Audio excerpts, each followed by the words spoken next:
Good evening and welcome to the weekly news brief on HSTV News. I hope we find you well this Friday evening. I am Francisca Msheche and these are the headlines.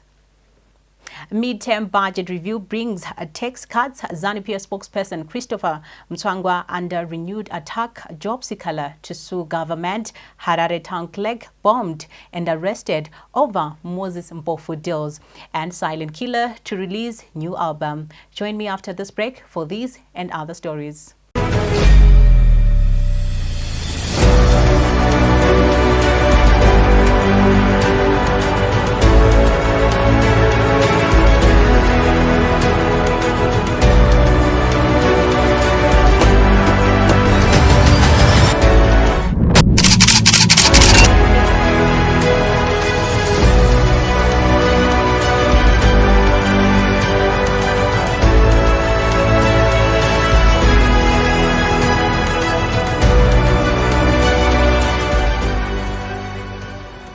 Welcome back to the weekly news brief. I am Francisca Msheche. Let's get to the news in greater detail. Finance Minister Mnangagwa has ordered that all government services be paid in local currency, ZiG, in an effort to stimulate demand for the currency. Presenting his midterm budget review, the Finance Minister also indicated some import duties will now be paid in ZiG. Our senior reporter, Chengeto Chidi, filed this story. Taxes have been cut on selected products. Presumptive taxes have also been removed and all government services should now be paid for in the local currency ZiG as the government pulls all stops to ensure Zimbabweans voluntarily ditch the United States dollar for the ZiG. In announcing the midterm budget review, Finance Minister Mnangagwa, while making it mandatory for government departments and agencies to receive the local currency, he still left room for foreign currency payments to be made in foreign currency. Madam Speaker, ma'am, the government undertook currency reforms, culminating in the introduction of the Zimbabwe gold ZiG, which replaced the Zimbabwe dollar on the 5th of April this year, 2024. In that regard, the ZiG month-on-month inflation remained stable at 0% in June. This is from a figure of minus 2.4% in May this year, 2024, while the US month-on-month inflation stood at minus 0.3% in June. This is from a figure of plus 0.1% in May 2024. Basically, inflation has been flat for those 2 months that are cited. Just after presenting his budget, the Finance Minister served the key highlights to the media. We also made some proposals that really seek to strengthen the demand for the ZiG, our domestic currency. We also provided some tax relief measures, especially for those who are involved in the livestock sector, poultry, cattle, pigs, goats, and so forth, just to make sure there's some relief, because El Nino has been quite harsh in that sector, and we feel that giving the relief by waiving the VAT is the right thing to do.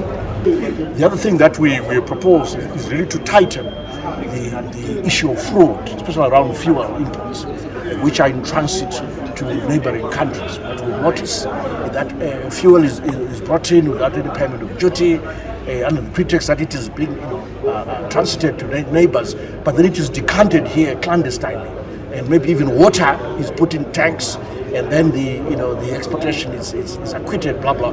So we really want to tighten that. So we said to Zimbabwe, please create a special account to make sure that whatever is paid in is then refunded upon exit with speed, at least within 24 or 48 hours, to make sure that we can curb this fraud around the transportation of fuel through our country into the neighboring countries. Legislators were not impressed by the midterm budget review, saying the minister fell short at ensuring that critical services such as passports and fuel could be accessed in local currency. In the budget statement, Mnangagwa also left room for other government services and duties to be paid in foreign currency. Ngoma ndiyo yekutambura kwevana vemuZimbabwe. ndanga ndichitarisa kana pavatanga vachitaura kuti izvo mari yemuzimbabwe ichange ichiti kwese inge ichishandiswa inova zigi, asi vazoenda vakanoshandisazve neumwe mutauro vakataura kuti panezve painonzi pacho panonga pamwe panonzi inofanira kushanda kwakuye pamwe painonzi inokwanisa kusashanda, zvoreva kuti element yekushandisa futi US dollar ingoripo. Vaidai vangotaura kuti muzimbabwe muno mari yakungoshanda izigi, zvoreva kuti vari kutogamuchira zvekuti US dollar ichine huremu uye ichikufanira kunga ichishanda muzimbabwe. Edwin Mushoriwa, Triple C legislator, said Mnangagwa failed in sorting out the fiscal measures in the country as he reversed most of the fiscal policies put in place earlier this year. What the Honourable Minister has done, in fact, the Honourable Minister has actually missed an opportunity to actually clearly sort out the fiscal policy in this country. Many of you may be aware that when we passed the budget in December last year, and we passed the finance bill, the Minister within 10 days of January, then he reversed most of the fiscal measures that were contained in the finance bill. The Minister failed to address that. They were also incensed on the issue of government debt that was not addressed meticulously, and concerns were raised on how the Minister of Finance has not been disbursing funds to other ministries. The Honourable Minister failed to clearly state to the House in terms of the disbursement matrix. It's one thing to budget, but it's another thing to disburse the amount of money. The current position, which affects all ministries, is that the Ministry of Finance has not been disbursing monies to ministries. So this is the reason why we wanted the Minister to actually answer the questions from honourable members, because all ministries and government departments are complaining that they have received little monies compared to what was contained in the budget. Because by now we've actually reached halfway of the year, we should at least have disbursement of close to about 50%, but nothing has actually happened. I think it's said that the budget came to Parliament and members of Parliament were not allowed to interrogate the statement by the Minister. This is the first of its kind, because when you bring a budget statement to Parliament, you are expecting to get reviews and comments so that we can better shape the legislation. But what we saw today was really a shift from any accountability by the government, where they failed to be accountable and they failed to ensure that members of Parliament are given a voice as to what the budget is. Legislators felt they were robbed of the chance to immediately react to the midterm budget review and expressed disappointment that CCC was quick to adjourn Parliament to August 20 as Zimbabwe readies itself for the SADEC summit. No, you see, the procedure every time is that once a minister presents a midterm review, the Speaker should allow members to seek questions of clarification to the Minister of Finance. And members are supposed to actually debate. This is the reason why this date is actually put on the parliamentary calendar, and everybody knew that today the Minister was actually coming. So every member of Parliament came prepared, at least from our side of the House. We came prepared to ask the Minister, because there's been quite a number of issues that affect the citizens of this country that require us to ask the Minister rather than to wait for the 20th of August. This budget statement and review is actually bad. It's showing that whilst other companies and other players are actually milking it, the citizen and the worker are the ones that are suffering from this budget that we have seen. And we wanted to interrogate further with the Minister on what that meant, but actually we were shut down and told that there will be no debate. It will be on 20 August when things will be overtaken by events. By then we will be starting to prepare for the new budget, which shall be done in December. So I think what has happened here is a disservice to the people of Zimbabwe. Government is pushing all legislative stops to breathe life to the new currency, which many Zimbabweans remain skeptical about as a major store of value. In the past, the failure of the local currency has been put squarely on government's appetite for foreign currency. Although some effort was made to address this appetite, it might have fallen short in sending the signal that President Emmerson Mnangagwa's government is ready to eat in the same plate with the rest of its people. Chengeto Chidi, HSTV News, Mount Hampton. Now, as the succession battle in Zanu PF holds up outspoken and critical Zanu PF spokesperson and Politburo member Christopher Mutsvangwa came under fire from the party youth wing. Mutsvangwa, in an exclusive interview with our sister's paper, The Standard, spelled out that Vice President Constantino Chiwenga was not guaranteed to succeed President Emmerson Mnangagwa in the event he steps down at the end of his term. The statement by Mutsvangwa while opening the succession race has angered those aligned to the retired army general who led the coup against former President Robert Mugabe. Miriam Mangwaya gives us the full story. President Christopher Mutsvangwa this week stirred the hornet's nest when, in an interview, he appeared to challenge the widely held view that Vice President Constantino Chiwenga is President Emmerson Mnangagwa's heir apparent. Who goes in politics, you must have ambition there. But you must play by the rules, especially of a revolutionary democratic party. That's why the president was very, he says, I will not usurp the decision-making powers of the people of Zimbabwe or the membership of Zanu PF. I will not usurp it. You must be chosen. And if you are a member of Zanu PF, you go to the pedigree of a revolutionary democrat, which Zanu PF was founded upon. Voluntarily, people are going to die to say for democracy. The man who is credited by many in Zanu PF of leading the fight and pushback against the late former President Robert Mugabe before the coup was clear that Mnangagwa and his deputy had no agreement to pass the baton in between themselves. His comments literally opened the succession race ahead of the party's 2027 elective congress where Mnangagwa is expected to leave power. Zanu PF is not a secret society. In the Pope, in the Vatican, you can have secret agreement because it's not a democratic organization. In the Anglican Church in Canterbury, because it's this they can claim it came from God, because it's not a democratic organization. Mutsvangwa's comments have irked Zanu PF members who are now using the youth to settle the internal disputes. In an interview with Set Media, the youth political commissar Taurai Kandishaya warned that the succession issues must never be discussed in the media. He called on party leaders to respect the constitution of Zanu PF, while he himself appeared to be breaking the same rules by addressing matters with party leaders in the media. Don't discuss succession with the media in Zanu PF. They are laid out procedures. In fact, in Zanu PF, almost everything that we do is procedural. We have the constitution of the party, we have the code of conduct, and we have the ideology of the party Zanu PF. So everything that is done in Zanu PF must be found within the four corners of the ideology. The ideology is then supported by the constitution of the party. So this is not an issue where one can just be seen or be heard out there discussing about it. That's unprocedural. President Mnangagwa, who has indicated he will step down at the end of his term, was himself diplomatic and appeared not to see the fallout and divisions happening in his party. He only called for a swift resolution to internal party rifts so that the party remains united. You who are here, and the membership in general, all organs of the party must always discharge their duties in line with the dictates, rules, and regulations of our colossal revolutionary party.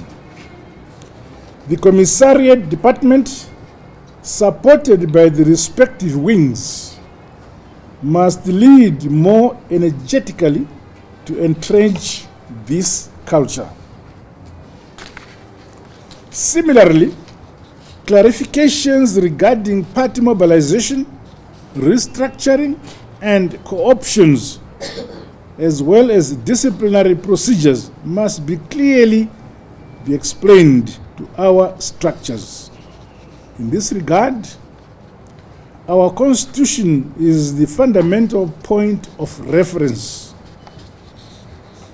The effective deployment of information communication technologies for a comprehensive, authentic, and verifiable party membership database is taking too long. Outsiders have dismissed Mnangagwa's declarations that he was going to respect the constitution, saying it was nothing but a facade.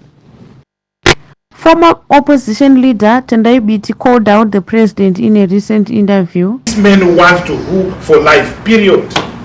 Zanu PF is working in an uncharted territory in its party history, the possible democratic transfer of power from one president to another outside a coup. 2027 will be a litmus test, and what happens in between will be a staff on legends. The die has been cast. Mnangagwa, HSTV News in Current Affairs, Harare. Ahead of the SADEC summit, the opposition party CCC has demanded that President Mnangagwa release its leader James Timba and 76 others arrested over a month ago in Avondale.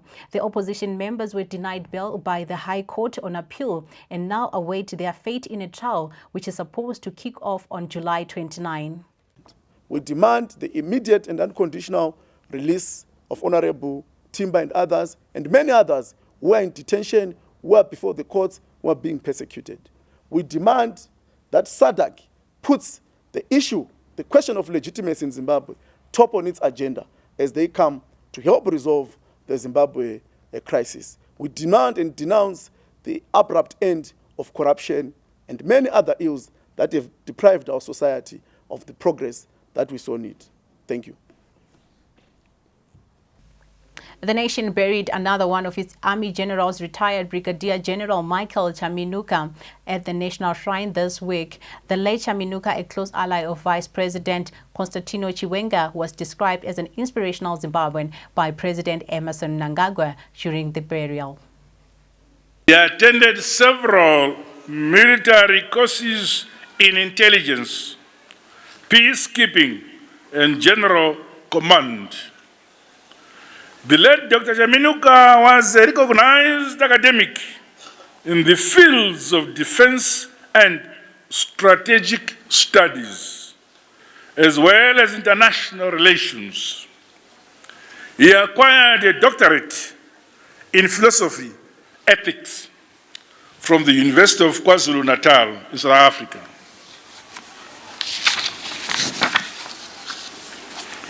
The military accolades and awards of the late national hero, retired Brigadier General Chaminuka, included several medals for his exemplary service to our mother country. These being the Liberation Medal, 10 years service medal, Long and Exemplar Service Medal, the Mozambique Campaign Medal, the Democratic Republic of Congo Campaign Medal, the United Nations Commendation Medal, and Grand Officer of the Zimbabwe of Merit Award. The late retired Brigadier General bequeaths to the nation a rich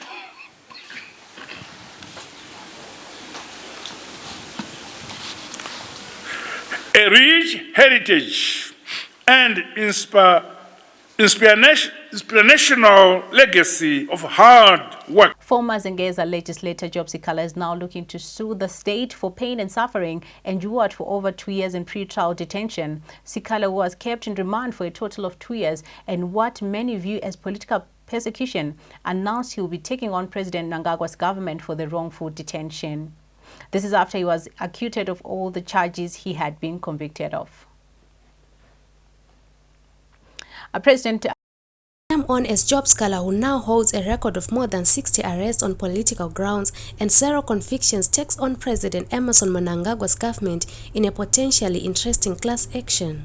The former legislator, who arrived back in the country following weeks of seeking medical attention outside Zimbabwe, announced he would be taking government to court for a 2-year-long pre-trial detention. I feel that I've been abused for almost 2 years in prison. And like what I always said and will always persist is that was political persecution. Everything that happened for me to remain in prison for almost 2 years was political persecution. They wanted to obtain their own political goals over my arbitrary detention at Chivhayo maximum prison for 595 days. I always told the nation and the world that there is not any crime that I committed. Everything that the state was marketing to the public was false. It was only an intention for them to get at me politically.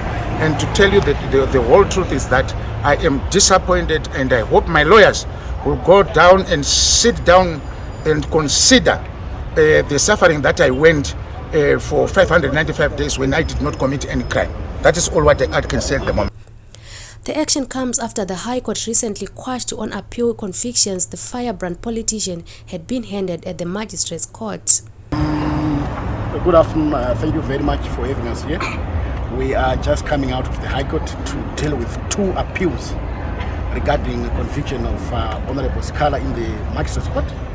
The first conviction centered around allegations of publishing or communicating falsehoods that are prejudicial to the state, in which Mr. Sikhala was convicted by the court. We successfully argued on appeal, and the appeal was allowed to the extent that the decision of the court convicting him has been set aside. What does it mean? It means that the High Court has acquitted Honorable Sikhala on that charge. Then the second appeal that was before the court, Justices Chivhayo and Justices Kwenda, was regarding incitement to commit public violence. This popularly known as the mob blessing case. Again, the appeal was successfully argued, and it was allowed. The judgment of the court, the Magistrates Court, convicting Honorable Sikhala has been set aside. Again, the net effect is Mr. Sikhala has been acquitted on that second score. Even as Job Sikhala landed in Zimbabwe, there was a cloud of uncertainty, with fears the legislator who spoke at the United Nations about his arrest and detention under President Mnangagwa could be arrested and sent back to Chikurubi, technically his second home.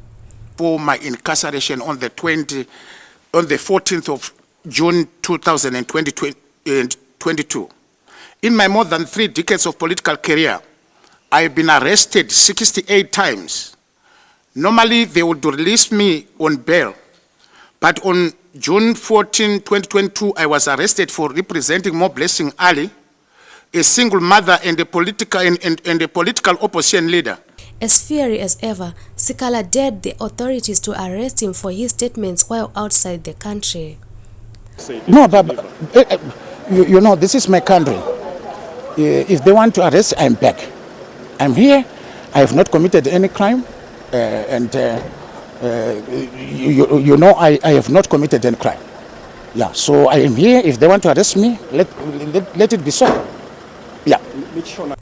The opposition has alleged the courts are captured and at the mercy of the executive and Zanu PF. If Sikhala carries through his threats, if he has a chance to win. Vongaikawa, HSTV News and Current Affairs. President Emmerson Mnangagwa carefully skated the thorny succession issue during his opening remarks at the Zanu PF Politburo meeting on Wednesday, and instead focused on the respect of the party's constitution. As Zanu PF looks at its 2027 watershed elective congress, Mnangagwa also called on his party commissariat to fast-track the production of verifiable membership register. The effective deployment of information communication technologies for a comprehensive, authentic and verifiable party membership database is taking too long. Harare Town Clerk Hosea Chisango, who is believed to have exposed a massive state land expropriation by senior government and Zanu PF officials, is now battling for his freedom after the Zimbabwe Anti-Corruption Commission, ZAC, turned on him. Chisango was arrested on allegations of gifting Moses Mpofu a tender worth $9.2 million United States dollars. Mpofu is currently battling for his freedom after being arrested by ZAC over an alleged $7 million God scheme fraud. Our court reporter gives us the full story. Harare City Council Town Clerk Hosea Chisango and Akins Mandaza are in deep trouble in a case which ties the two to corrupt dealings involving Moses Mpofu. The city of Harare boss was arrested by the Zimbabwe Anti-Corruption Commission on allegations he used his powers to unprocedurally and illegally award Juluka Endo joint venture, a company in which Moses Mpofu is the majority shareholder, a $9.2 million tender even after the company had been disqualified for failing to meet the tender requirements. The court said that a total of 11 other companies had responded to the tender. It is ZAC's contention that Chisango and other officials disregarded an earlier decision to disqualify JV and awarded the tender to the company, whose owners also own Sinlike Private Limited, a company which in 2019 was awarded a tender for a biogas digester and failed to deliver. This was contrary to standard of bidding document conditions which provide that bidders who have bad records in execution of City of Harare were ineligible. However, acting on their recommendations, the City of Harare entered into a contract with JV and thereafter commenced the preparation for an advance payment of the contract value of 9,244,328. Chisango and his co-accused will now spend the weekend in remand prison as the state and defense lawyers battle on one hand to have their clients released on bail, while on the other trying to keep the accused persons locked up. Magistrate Marewa Najogofa said the court will only be able to make a ruling on the bail application on July 30 after receiving closing submissions from both the state and defense lawyers by 29 July. Lawyers Gayton Gwiriri and George Manokore, who are representing the two, refused to speak to the press. Reporting for HSTV News and Current Affairs, Constance Zuni. The Reserve Bank of Zimbabwe believes that it has hit the right chords with its new currency, the ZiG, which appears to have outperformed the RTGS dollar, which marked former Governor John Mnangagwa's tenure. Speaking on Free Talk with Blessed Mhlanga, the RBZ Monetary Policy Board member, Persistence Gwanyanya, who is also an economist, said the new currency had brought stability to the market and was on its way to cure currency problems. Our reporter, Tanisha Gawa, gives us the full story. 100 days after the Reserve Bank of Zimbabwe introduced the ZiG, it appears to be holding its own against the United States dollars, among other basket of currencies. Prices appear to have stabilized, while the illegal foreign exchange is also on the low, chiefly because of a police crackdown. RBZ Monetary Policy Board member Persistence Gwanyanya believes the country is now on its path to dealing with the volatile currency issues that have blighted the economy over the past years.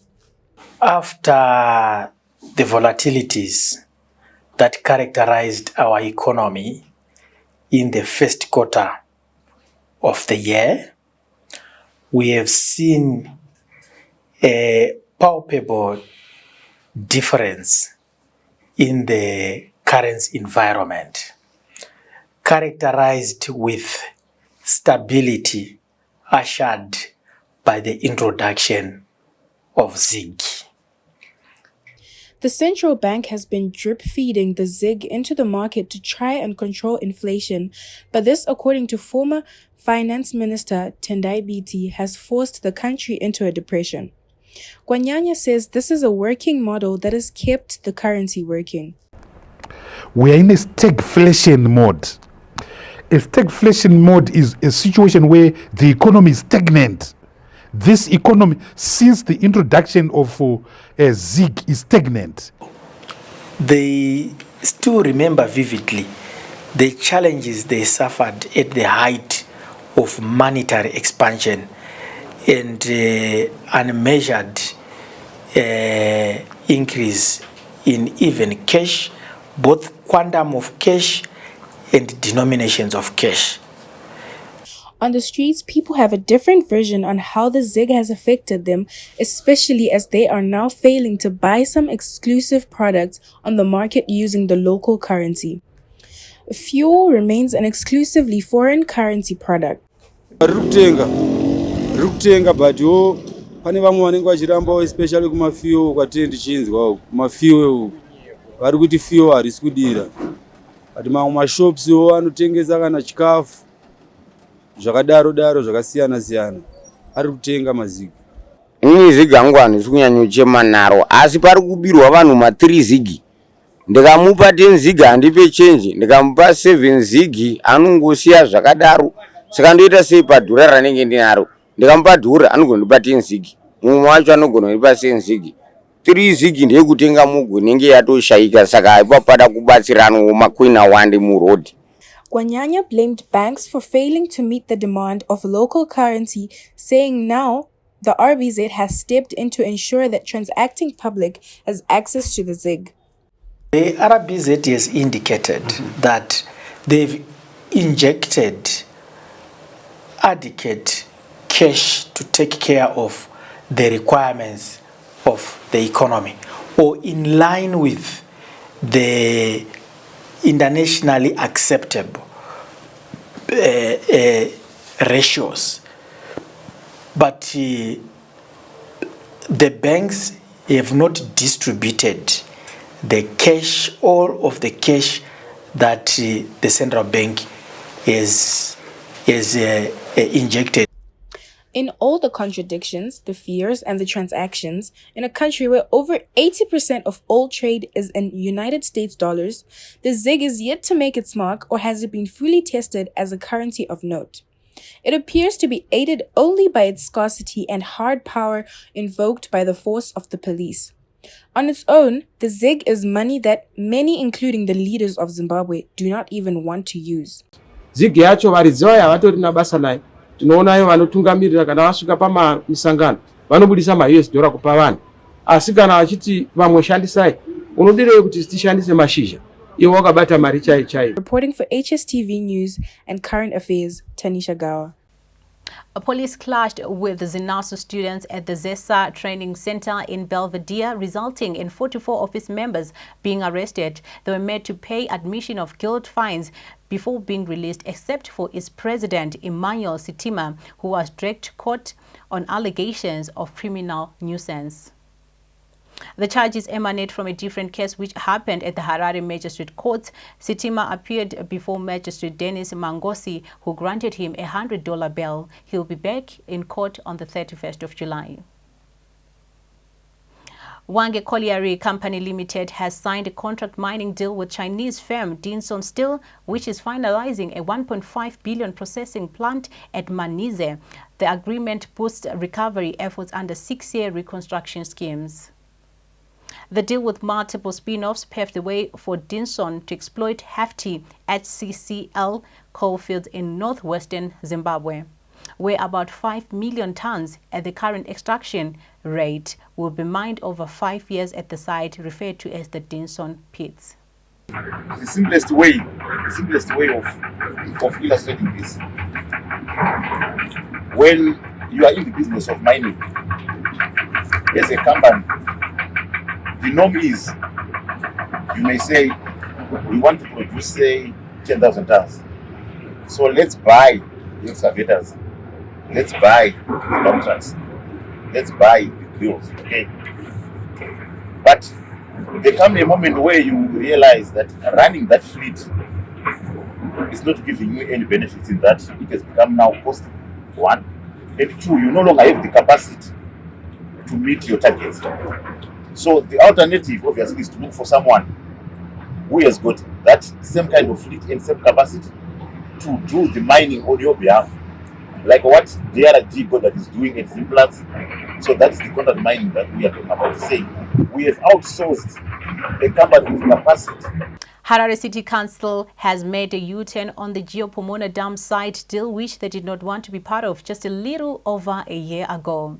The deal, which was touted as one made in hell and an albatross to the people of Harare, is slowly taking shape. Cordelia Mateke was recently at Pomona and gave us the story. Pomona dumpsite, which used to be an eyesore and a source of both air and water pollution, appears to have been transformed into a refreshing site and proper waste management site. The development, win from a protected battle of sorts after government forced the deal on Harare City Council, is now getting a buy-in from the local authority.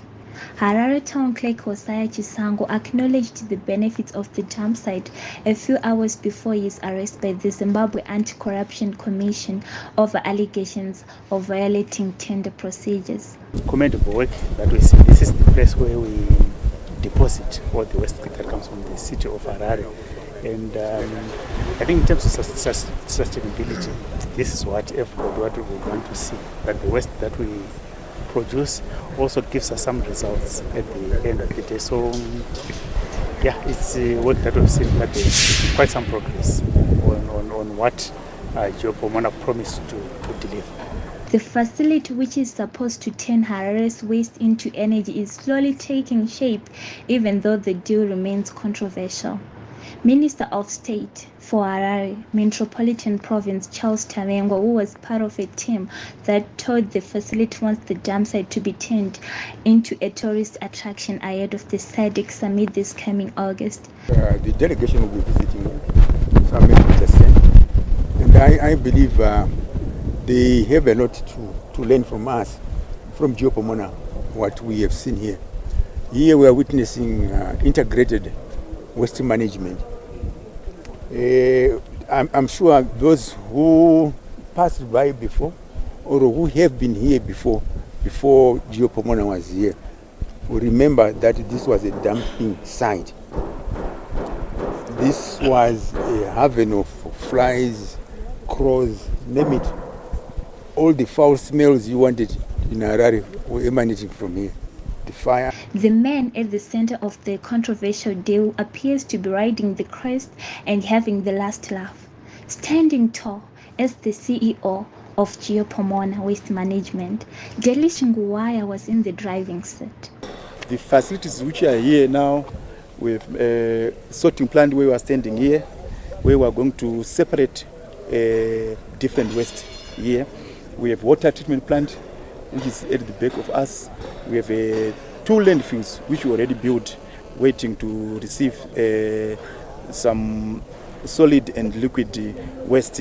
We have constructed state-of-the-art sports facilities where we are coming and having your sport here. We managed also to build 2-way bridges and fence the whole area. As you are seeing, before the area was not even fenced. There were a lot of people who were staying in squatters, as I mentioned before. But now, if you see, it's now a livable place. You can come and have a good life here at Pomona. Waste management in Zimbabwe has always been a major problem, especially as councils struggle to effectively collect waste and dispose of it in environmentally friendly ways. Pomona could have unlocked an effective and efficient model to solving the problem of waste management in Zimbabwe. Reporting for HSTV News and Current Affairs, Pomona, Harare, Cordelia Matek. Zimbabwe has once again attracted the attention of the United Kingdom House of Commons, with legislators asking the Prime Minister Keir Starmer to condemn President Emmerson Mnangagwa's government for arresting and detaining opposition Jameson Timber and 76 others who are now over a month in pre-trial detention. Does the Noble Lord, the Minister, agree that respect for human rights and the rule of law are key pillars of any free society, both at home and abroad? The government will be aware of the brutal arrests and detention of Zimbabwe opposition leader Jameson Timber and 78 supporters, including a mother with a 1-year-old child. They've now been detained for 39 days in appalling conditions and denied their constitutional right to bail by a captured judiciary.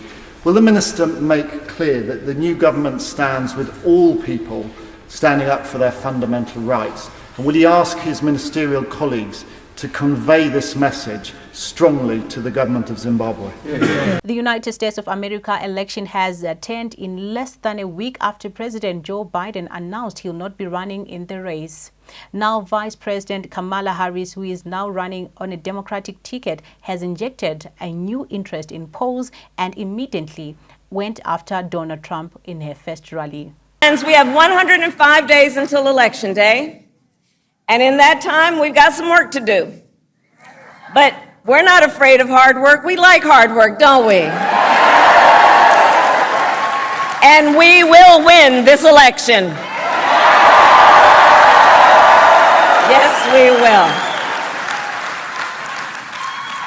So as Leah told you, before I was elected vice president, before I was elected United States Senator, I was elected Attorney General of the state of California, and I was a courtroom prosecutor before then.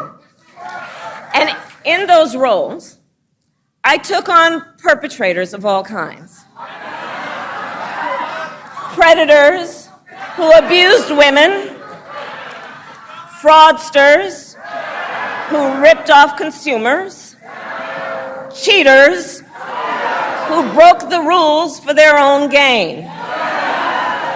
So hear me when I say, I know Donald Trump's type.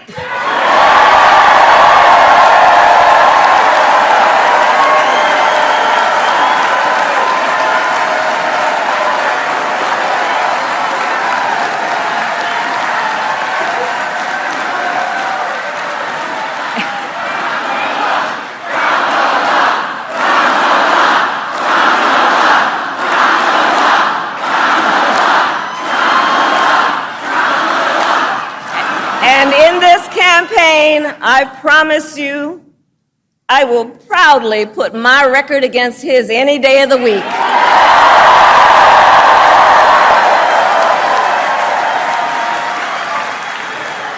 As Attorney General of California, I took on one of our country's largest for-profit colleges that was scamming students. Donald Trump ran a for-profit college that scammed students. As a prosecutor, I specialized in cases involving sexual abuse. Well, Trump was found liable for committing sexual abuse. As Attorney General of California, I took on the big Wall Street banks and held them accountable for fraud. Donald Trump was just found guilty of fraud on 34 counts.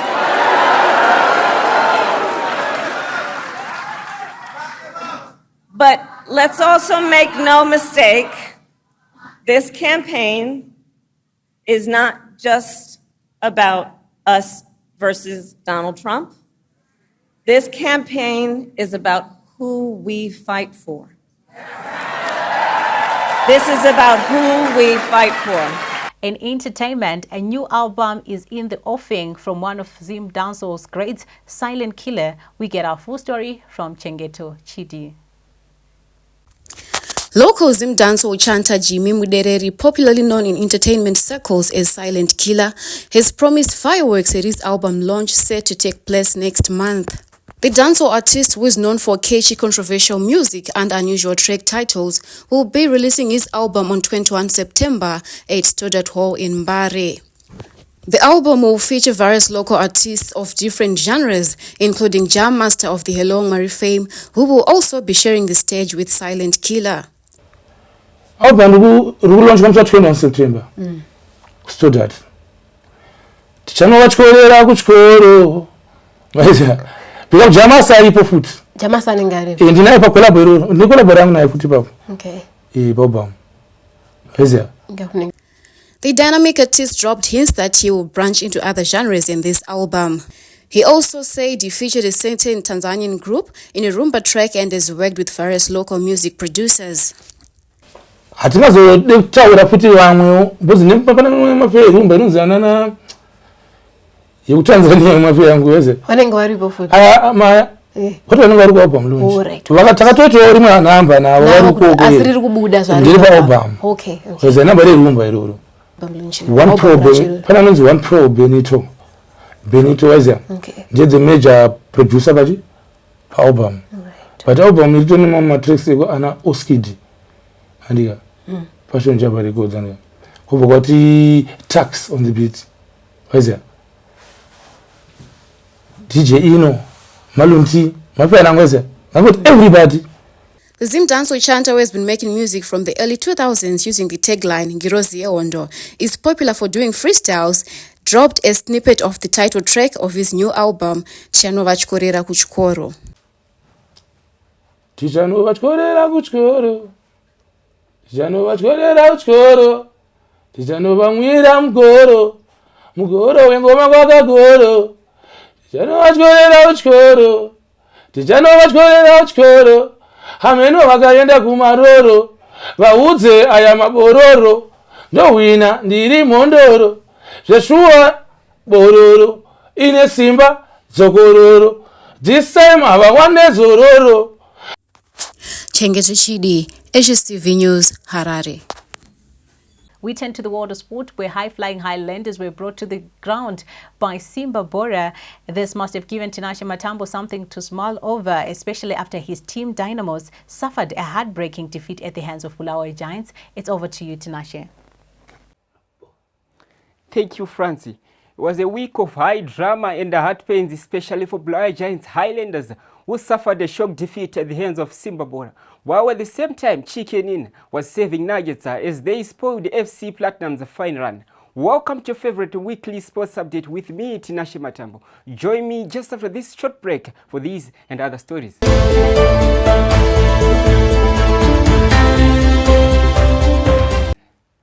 Welcome back. I am Tinashe Matambo. We start off with the 2024 Paris Olympic Games, where a shocking 67 government delegates made their way to Paris, France, just to support 7 athletes who qualified for the Games. Zimbabwe pins its hopes on just 7 of its best who made the cut for the Games. The athletes are Isaac Mpofu, Rutendo Nyawora, Tapiwa Nashema Karao, Makanaka Ishe Charamba, Stephen Cox, Danielson Cypranos, and Paige Van Dee. The move by the government to send a whole host of officials in support of just a small contingent of athletes has angered the Zimbabweans at home. Ladies and gentlemen, I'm really disturbed by the composition of the delegation that went to Paris, France for the official opening and the Paris Olympic Games. Just imagine we're having only 7 athletes representing Zimbabwe, but accompanying those 7 athletes is what they refer to as a high-powered delegation. I don't know high-powered in what sense. This shows the disorganization or lack of direction of this government that we have today. Because how can 67 people accompany 7 people for a sports competition? There was chaos at Wazanai Stadium as Simba Bora humbled Highlanders by 2-1 in a midweek fixture. Violence started its ugly head when Boso supporters protested a Simba equalizer which appeared to them as a clear offside. Police had to be called in to control the situation as Highlanders officials, players and supporters violently protested the Machope equalizer, which resulted in the visiting team's goalkeeper's coach Daniel Kumelo receiving a red card.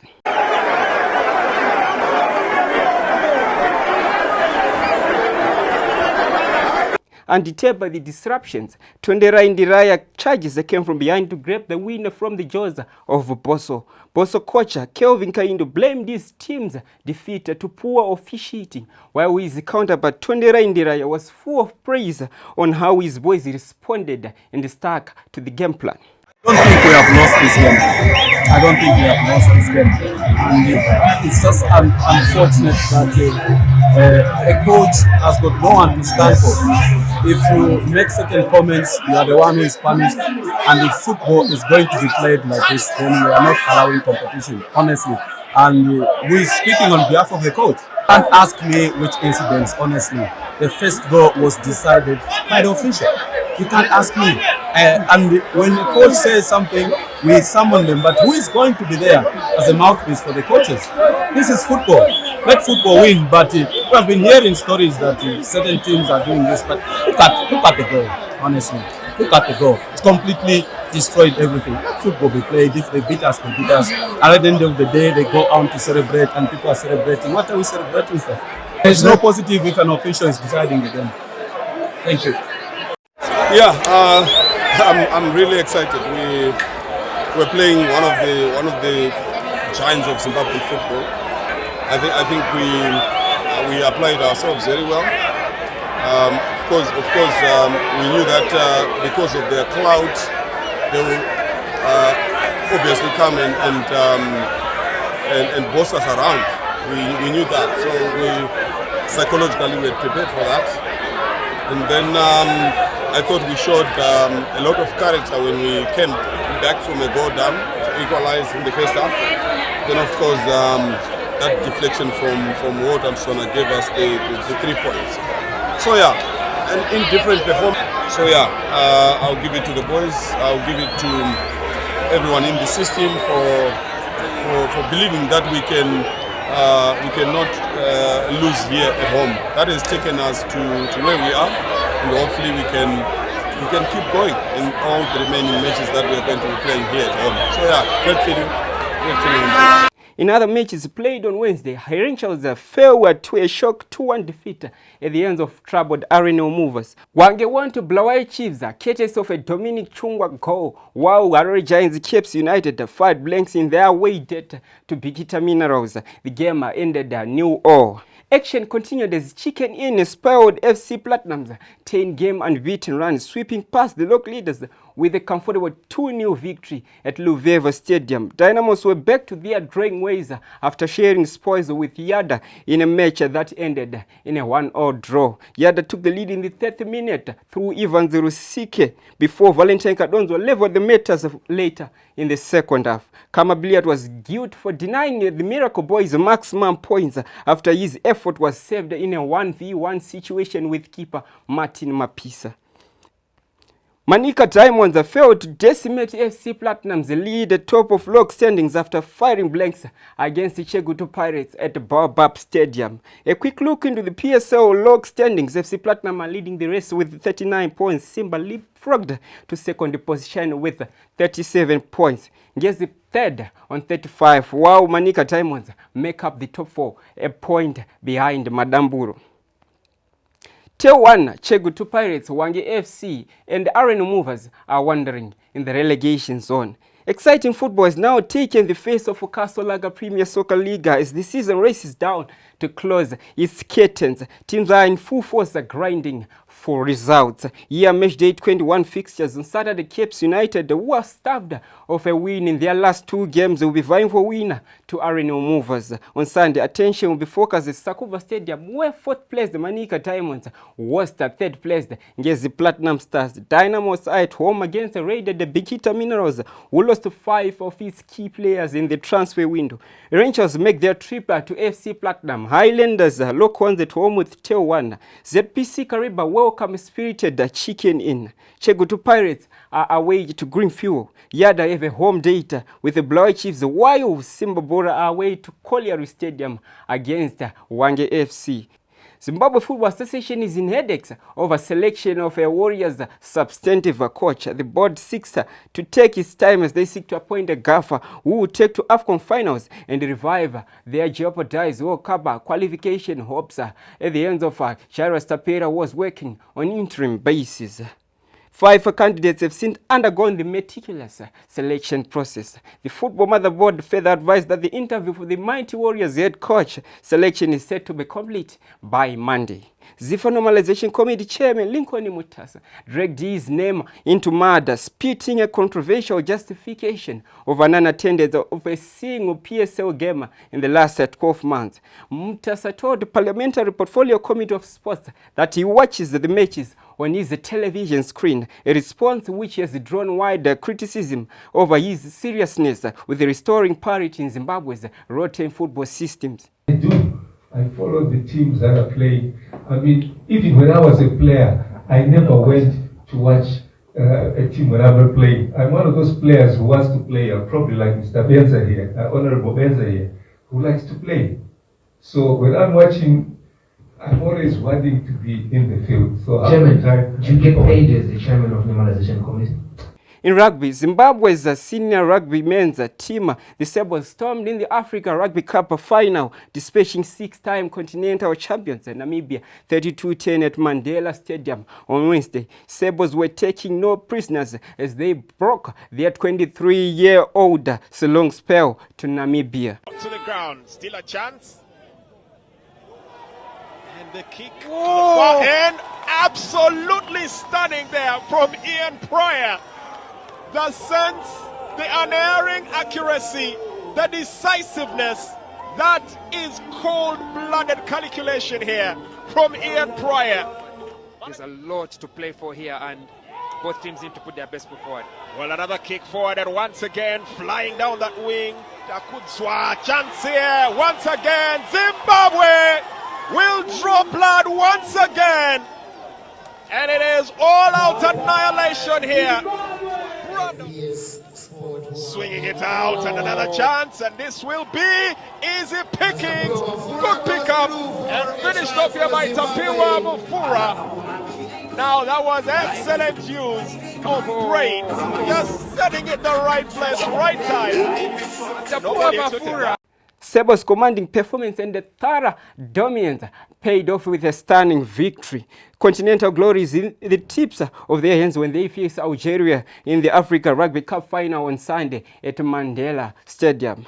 All semi-finalists qualify for next year's Africa Cup competition, which will double as the final Africa Zone qualifier for the 2027 Rugby World Cup, which will take place in Australia. Let's cross the chase where 2024 Minerva Zimbabwe Open Chess Tournament is scheduled to explode at Joina City, Harare Central Business District.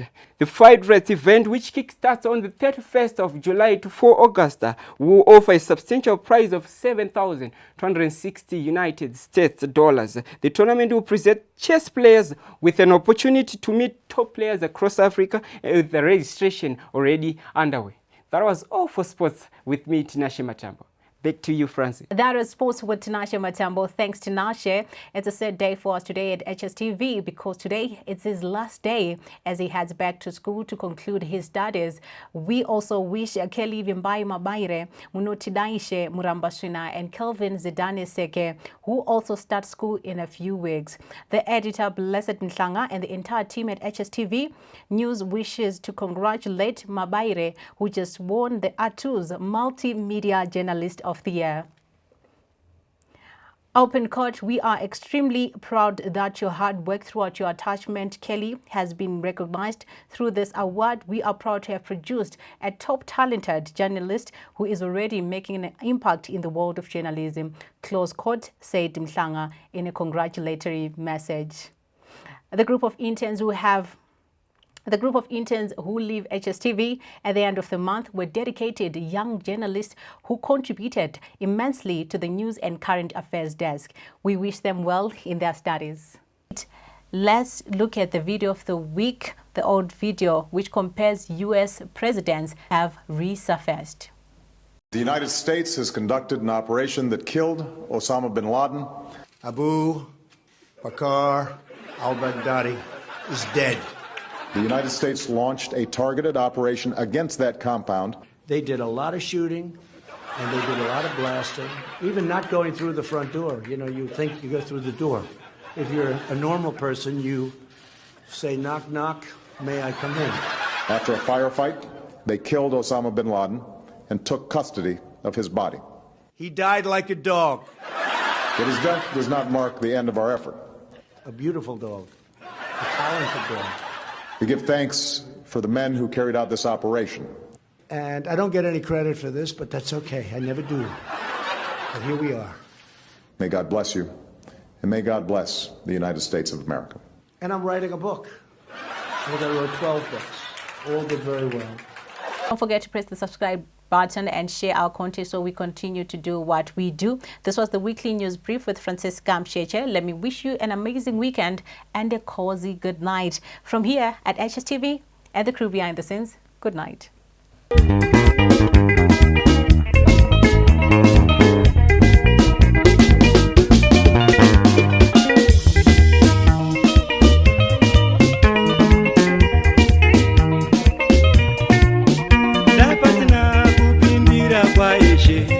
Chokwadi pasi pano taiona